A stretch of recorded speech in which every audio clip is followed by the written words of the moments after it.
paz. Y nos sigue enfocando, hermanos, en el ministerio de Jesucristo. Así que, bueno, hemos puesto en manos de Dios este periodo de predicación. Así que vamos a continuar, hermanos, de esta forma. Tenemos ahora la forma en la que Pablo le explica a la iglesia de Corinto, después de hablar de su ministerio, después de hablar, hermanos, de la fe con la que él ha llevado a cabo cada una de las palabras con las que se ha dirigido a la iglesia de Corinto, y hablando en fe, hermanos, acerca del futuro, con los símbolos que emplea él. ¿Se acuerda del tabernáculo, de la vestimenta con la que en el futuro delante del Señor caminaremos como pueblo cristiano, hermanos? Ahora hace saber acerca del presente. Hace saber a la iglesia, hermanos, que mientras estemos aquí en la tierra, fíjense bien esto, mientras estemos en la tierra, siempre tendremos ocasión de servir. Mientras estemos en la tierra, hermanos, déjeme decirle que a nivel espiritual no hay vacaciones. A nivel espiritual, hermanos, no hay jubilación.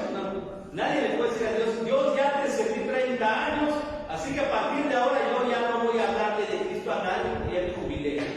Hermanos, Dios se ríe de nosotros de eso. Porque no es así. Gloria a Dios que no es así.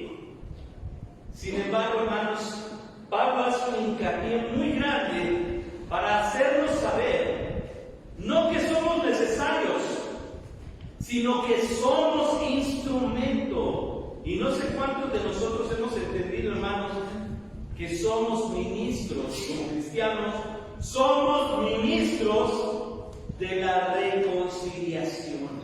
Y no estoy hablando de, bueno, tú te peleaste contigo y tú contigo y hablaste, ya son amigos. O sea, no. Estamos hablando del ministerio de la reconciliación, la que tiene que ver con el hombre pecador y el corazón amoroso de Dios. O sea, decimos en la mañana, anunciar las virtudes de aquel que nos llamó de las tinieblas a su luz admirable. O sea, vivir como una nación santa. Pablo lo dice aquí como el ministerio de la reconciliación. Dice así: conociendo pues el temor del Señor. Y cuando habla de temor sabemos a qué se refiere. No tiene que ver con miedo. Si no te portas bien, Dios va a bajar con una vara y te va a castigar. No es así. O sea, sí hay castigo, claro. Dios, la Biblia sí lo dice. ¿Sabes? Queremos defender a la Biblia. No, Dios no se enoja, Dios no castiga. Perdón, pero eso no está en la Biblia. Lo que sí aparece es que sí, Dios dice ya, hasta aquí, punto, ya dije. Y también aparece que Dios disciplina a sus hijos y los corrige con vara a todo el que recibe por hijo. Cuando nuestros padres nos corregían al paso del tiempo, hermanos, nos dimos cuenta que tenían razón. Y dígame si no es cierto. Decimos, tenía razón mi papá, tenía razón mi mamá. Y qué bueno que lo hicieron. Déjeme decirle que Dios también hace lo mismo. Y de repente no creemos, hermanos, en su momento por qué ocurren las cosas. Y le preguntamos a Dios por qué. O le preguntamos a Dios para qué. ¿Sabe qué dice la Biblia? Bueno es esperar en silencio la salvación de Dios. Entonces, ¿qué le vamos a preguntar a Dios? Nada. Solo dígale a Dios, confío en lo que tú estás haciendo. Y sea sincero: Señor, tal vez no entiendo lo que está pasando, pero confío plenamente en ti. Y cuando hablamos precisamente del temor a Dios, esta fe en la que confiamos en Dios, hermanos, va de la mano con la reverencia a su nombre, va de la mano con obediencia a su palabra, va de la mano con la honra que le damos al portar el título de cristianos. Tengo temor de Dios. Y eso, hermanos, es una gran bendición, decir. Pues dice Pablo, conociendo el temor a Dios, ahora dice, persuadimos a los hombres, pero a Dios le es manifiesto lo que somos, y espero que también lo sea en vuestras conciencias. Podemos decir lo que sea, pero hermanos, delante de Dios estamos transparentes. Él conoce todo. Ahora nosotros, hermanos, nuestro trabajo no es convencer a las personas, pero sí sembrar en ellos que en la conciencia, hermanos, le debemos todo a Dios. Le debemos lo que somos a Dios, le debemos lo que tenemos a Dios. Y empieza a trabajar en nosotros, hermanos, la conciencia. Cuando decimos, de verdad tengo que aprender a agradecer. ¿Ha escuchado a un incrédulo decir, de verdad Dios es bueno? Hermanos, escuchar esas palabras es una bendición del Espíritu Santo si usted ha guiado a una persona a llevar esa convicción. Pablo dice, vamos a persuadirlos con el temor de Dios, con nuestra actitud, con nuestro testimonio, que nosotros tenemos temor a Dios. Además de todo esto, hermanos, nuestra conciencia también nos ayuda y les ayuda mediante lo que hemos hablado. Dice en el 12, no nos recomendamos, pues otra vez, no nos recomendamos. Pablo no está haciendo alarde de yo soy el apóstol Pablo. Es más, me atrevo a regañar al apóstol Pedro si no le haya visto a los Gálatas como Pablo regaña a Pedro. O sea, Pablo no dice eso. Cuando leímos la primera carta, incluso comienza así: ¿quién es Pablo? ¿Quién es Pedro? ¿Quién es Apolos? Todos debemos estar conscientes de quién es el Señor. Esa es la diferencia. Y aquí vuelve a decir, no nos recomendamos otra vez a vosotros. No estamos diciendo, miren qué buenos somos. Dice, si no os damos ocasión de gloriaros por nosotros, para que tengáis con qué responder a los que se glorian en las apariencias y no en el corazón. Pablo está diciendo, ¿sabes qué? Observa bien. Y te puedo asegurar que aquellos que calumniaron mi nombre, aquellos que se levantaron a decir, lo único que hacen es hablar en público, es hablar en la iglesia, es hablar en el pleno, pero su testimonio no los avala como cristianos. Y hermanos, aquí es donde entra el vivir como nación santa, porque lo que podemos hacer aquí, al estar juntos, adorar a Dios con todo nuestro corazón, hermanos, se va a complementar con lo que viva usted entre semana, al decir, soy cristiano y voy a glorificar a Dios a lo largo de la semana. Si nada más usted y yo adoramos a Dios el domingo, somos tristes oidores. Pero Pablo está insistiendo aquí en que no debe ser así. ¿Por qué? Porque eso es una falsa adoración. Y recordemos, hermanos, que la falsa adoración solo la hicieron incrédulos. Lea el Evangelio de Marcos de tarea. Porque se levantaron los demonios, todo el Evangelio de Marcos lo dice. Y se levantaron los demonios y le decían a Jesús, tú eres el Cristo. Ellos estaban diciendo, ahí la verdad. Yo te conozco quién eres. Tú eres el Santo de Dios. Estaba diciendo la verdad. Yo sé quién eres. Eres el Hijo del Dios Altísimo. Estaba diciendo la verdad. Y Jesús no dijo, sí, así es. ¿Sabe qué dijo Jesús? Cállate. Dios no acepta una adoración falsa. Dios no acepta la adoración de los demonios. Dios no recibe una adoración en hipocresía. Así que Pablo está diciendo que nuestra adoración sea la que va acompañada con todo lo que hacemos, con un corazón contrito, con un diario vivir en la voluntad de Dios. ¿Por qué? Porque no es por apariencias. No solamente es lo que estamos diciendo, nuestra adoración, hermanos, es genuina.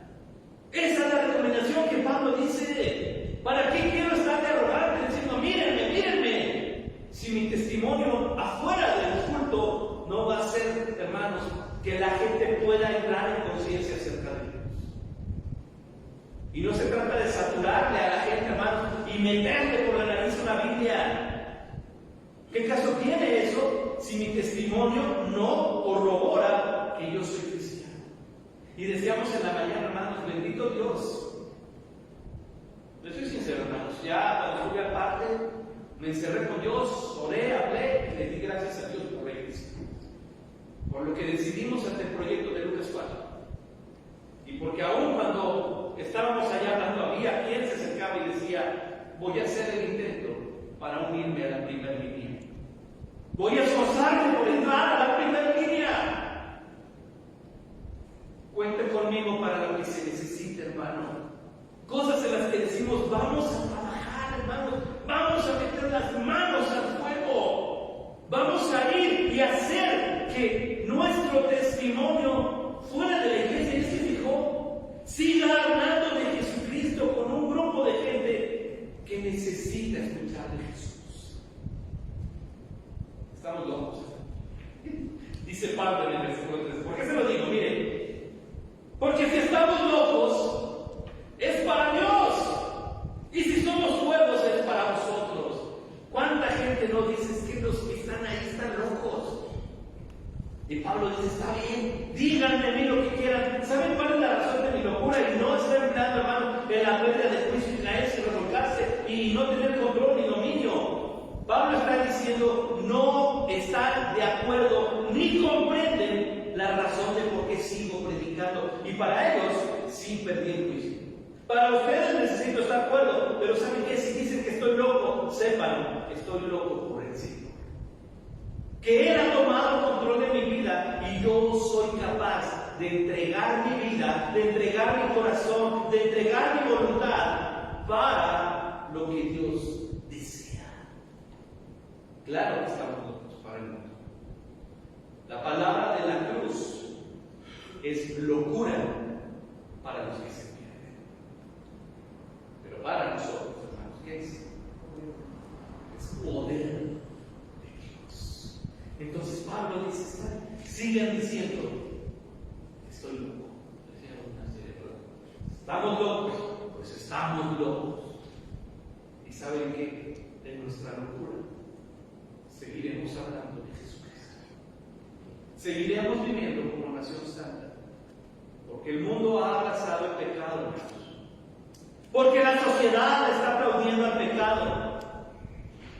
Y de repente voltean y hay un grupo de gente que tiene la Biblia en la mano y que viven conforme a la Biblia y que creen que lo normal es un hombre y una mujer casados y que creen que tener hijos es una bendición y que creen que es una gran responsabilidad trabajar.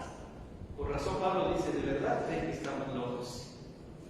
Y algo interesante en todo esto, hermanos, dice en el 14, porque el amor de Cristo nos constriñe. Ahí está la clave. Eso es lo que marca la diferencia. El amor de Cristo hacia nosotros y nuestro hacia Él. Pensando esto, que si uno murió por todos, luego todos murieron. Y por todos murió para que los que viven ya no vivan para sí, sino para aquel que murió y resucitó por ellos. Creemos que la salvación, hermanos, la muerte y resurrección de Cristo marcó la diferencia en el mundo entero. Crean o no en Jesús, Él es el Señor. Así de sencillo. ¿Y saben qué es lo interesante? Que el diablo sí cree que Jesús es el Señor. Así que hay algo muy bonito en todo esto. El amor de Cristo por nosotros. Así que vamos a seguir haciendo lo que el mundo no cree. Vamos a vivir como una nación santa, como un linaje escogido, respondiendo al llamado. ¿Quién está por Jehová? Pablo nos dice, entonces estemos locos para lo que el mundo opina, porque estaremos siendo fieles para Dios. ¿Haremos lo que Dios quiere? Sí. ¿Abrazaremos el testimonio del Evangelio de la Biblia? Sí. ¿Seguiremos honrando, hermanos, el mensaje de la expiación que Cristo hizo por nosotros? Sí, seguiremos hablando del Señor Jesucristo. Y entonces viene el versículo 16. De manera que nosotros, de aquí en adelante, a nadie conocemos según la carne. Y aún si a Cristo conocemos según la carne, ya no lo conocemos así. Y viene por qué. Nosotros no damos, por fe andamos, ¿se acuerdan? No por vista. Nosotros tenemos la capacidad de confiar mediante la fe en lo que Dios ha dicho. Y esa es la fe, ver las cosas que no son como ya son, porque Dios lo ha establecido. Dice entonces, creo que es uno de los versículos más conocidos en la epístola a los Corintios. De modo que si alguno está en Cristo, nueva criatura es. Las cosas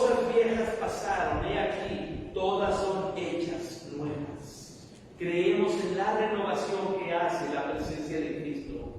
¿Por qué dice aquí una persona que está en Cristo es una nueva criatura, aunque nos veamos viejitos, arrugados, sin pelo y bonitos? ¿Por qué? Porque la edad nos sigue comiendo, pero ¿sabe qué? En Cristo somos nuevas criaturas. Dios tiene la capacidad y el poder de renovar en nosotros, hermanos, todo lo que el mundo puede arrebatarnos, hermanos, al ser descuidados. Jovialidad, alegría, esperanza, felicidad, paz, tranquilidad. Porque el mundo no puede ofrecer lo que no tiene. Pero todo lo que estamos mencionando, hermanos, viene con la presencia del Señor Jesús. Confiamos en Dios. E incluso en una ciudad como Salamanca, hermanos. O sea, díganme si no confiamos en Dios. Si no, usted no saldría a trabajar, estaríamos adentro de nuestras casas con temor.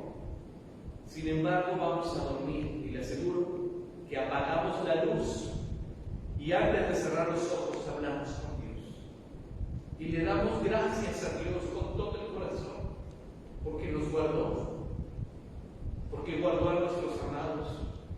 Aunque el mal, hermanos, camina en la ciudad y es posible que nos alcance de una forma o de otra, sí, pero sabemos que nuestra vida está en las manos del Dios viviente y que Él tiene cuidado de su pueblo. Así de sencillo, hermanos, dice, nueva criatura eres. A veces, hermanos, creemos que los cristianos, por ser cristianos, tenemos que vivir en santidad equivocadamente, porque creemos, hermanos, que la santidad y la madurez es amargura. Y ya no puedo reírme, ¿verdad? Y tengo que estar serio, darle seriedad a todo. No, hermanos, no. Lo que produce en nosotros el Espíritu Santo también es gozo. Y ese gozo nos hace sonreír y reírnos y platicar y vivir. Porque estamos confiados, hermanos, en que la obra que hizo Jesús fue completa. Nueva criatura. Y todo esto, dice el 18, proviene de Dios, quien nos reconcilió consigo mismo por Cristo y además nos dio el ministerio de la reconciliación. Fíjense bien, todo esto proviene de Dios. Y Dios se encargó de quitar el problema que teníamos. ¿Cómo lo hizo? Mediante su Hijo Jesucristo. El que estuvo pagando el precio del pecado fue Él. Así que Dios nos reconcilia consigo a través de su Hijo. Y ahora, el pasaje no termina ahí. Y fueron felices para siempre. Pablo dice, y nos dio el ministerio, ¿a quién? ¿A los apóstoles? ¿A Pablo? A toda la iglesia. Pablo lo está haciendo así. El ministerio de la reconciliación. Dios nos dio el ministerio, hermanos, de la reconciliación. Y otra vez vamos al punto. No es decir, bueno, tú y tú se pelearon, la raza se echó quedar y ya no lo vimos otra vez. El ministerio de la reconciliación del cual Pablo habla es llevar a los pies de Cristo a aquel que ha caído en pecado, a aquel que está condenado por su pecado, usted y yo. Llévese este título hoy. A partir de lo que he aprendido, entiendo que yo soy un ministro de la reconciliación. Usted y yo vamos a reconciliar almas con Dios. Vamos a hablarles de 2 Corintios 5:17. Necesitas estar en Cristo. Y yo vengo a presentarte a Jesucristo. Y yo vengo a hablarte de Jesucristo. Que Dios estaba en Cristo reconciliado consigo al mundo, no tomándoles en cuenta los hombres sus pecados, y nos encargó a nosotros la palabra de reconciliación. Cristo es la clave de nuestra predicación. Cristo hizo posible nuestra reconciliación. Cristo hizo posible nuestro acercamiento a Dios. Cristo es la razón de nuestra predicación. Somos ministros de la reconciliación por lo que hizo Cristo en nosotros. Y si no entendemos que tenemos esta responsabilidad, creo que nos está faltando entender lo que Cristo hizo. Pero hermanos, usted y yo estamos plenamente convencidos de que la obra de Cristo fue perfecta para nosotros. Así que hoy por hoy, hermanos, seamos dignos del ministerio de la reconciliación. Le voy a hablar a todos de lo que hizo Cristo. Así que somos embajadores en nombre de Cristo. La función de un embajador, hermanos, es representar a un país y que en otro. aunque no haya nadie más que Él pone en alto el nombre de aquel país. Pablo dice, nosotros somos embajadores en nombre de Cristo. Lo que la gente tiene que saber con nuestra presencia es conocer a Jesucristo. Como si Dios rogase por medio de nosotros, o rogamos en nombre de Cristo, reconciliados con Dios. El ministerio de la intercesión. Vamos a orar por otros, vamos a ayudarle a otros a aprender a orar, vamos a guiarlos a ellos a que puedan reconciliarse con Dios. Tú puedes tener paz con Dios. Es más, Dios quiere que tú tengas paz con Él. Simple. ¿Cómo? Respuesta, versículo 20. Al que no conoció pecado, por nosotros, puede usted decirlo, por ti lo hizo pecar. Dios le echó tus pecados a un inocente, para que nosotros fuésemos hecho justicia de Dios en Él, para que Él asumiera tu culpa y tú puedas acercarte sin problema a Dios. Y con solo este versículo, hermanos, tenemos un resumen completo de toda la obra de la reconciliación en Cristo. Así que tenemos mucho, hermanos, que hacer. Y gloria a Dios, porque hoy Dios nos ha dado un día tan bendecido, hermanos, en cuanto a lo que nos ha entregado, en lo que nos ha dado, en lo que nos ha encomendado, en lo que nos ha confiado. Hoy, hermanos, no sé cuántos lo vimos, pero hoy le declaramos la guerra a las puertas de Dios. Vamos a hacer el ejercicio que Pablo llama ministerio de la reconciliación.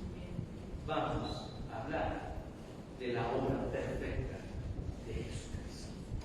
Amado Dios, te damos gracias por tu palabra y te damos gracias porque siendo lo que somos y como somos, tuviste misericordia y piedad. Y aquí estamos, Señor, porque necesitamos de ti. Pero al poner nuestra vida delante de ti, también asumimos, Señor, con valor la responsabilidad que tú nos has encomendado. Nación santa somos. Llevaremos entonces las buenas nuevas, proclamando la reconciliación a través de Cristo. Gracias por tu iglesia, Señor. Gracias por cada corazón. Gracias por tu palabra, Señor. Y que sea hecha tu voluntad en nosotros, con nosotros. Y por qué no, tal vez también, aún a pesar de nosotros. Señor, en tu nombre llevaremos las buenas nuevas como ministros de la reconciliación. Gracias por tu palabra en el nombre de Cristo Jesús. Amén. Que Dios les bendiga.